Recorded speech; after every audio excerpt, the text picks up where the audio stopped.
আজ বানাবো সিম দিয়ে কাতলা মাছ। এই সিমগুলো আমার কাছে খেতে বেশ ভালো লাগে। যেগুলো চ্যাপ্টা ধরনের হয় ওগুলো আমার কাছে একদম ভালো লাগে না, তবে এগুলো খেতে বেশ ভালো লাগে। আর একটু ভিতরে বীজগুলো যদি মোটা হতো তাহলে আরও বেশি ভালো লাগতো, তবে এগুলো খুব কচি।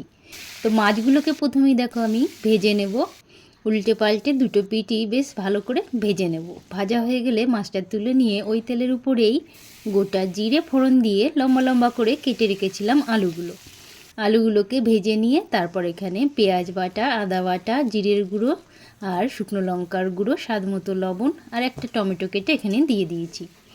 তারপর ভালো করে কষিয়ে নেব। কষানো হয়ে যাওয়ার পর যখন একদম ভালো করে কষানো হয়ে যাবে তারপর এখানে দিয়ে দেব সিমগুলো দিয়ে আবারও একটু নেড়েচেড়ে হালকা কষিয়ে নেব। এরপর এখানে দিয়ে দেব গরম জলটা দিয়ে তারপর এখানে ভেজে রাখা মাছগুলো দিয়ে দেবো। তারপর দিয়ে দেবো এখানে কিছু সময়ের জন্য ঢাকা, 10 থেকে 20 মিনিটের মতো ঢাকা দিয়ে তারপর আবারও ঢাকাটা তুলে নিলাম। দেখো হয়ে গেছে। এবারে উপর থেকে একটু ধনেপাতা কুচি দিয়ে তারপর নামিয়ে নেব। এই ছোটো ছোটো সিমগুলো দিয়ে মাছ দিয়ে এরকম ঝোল করলে কিন্তু বেশ ভালো লাগে খেতে, দারুণ লাগে খেতে। তো টাটা, সবাই ভালো থেকো, সুস্থ থেকো।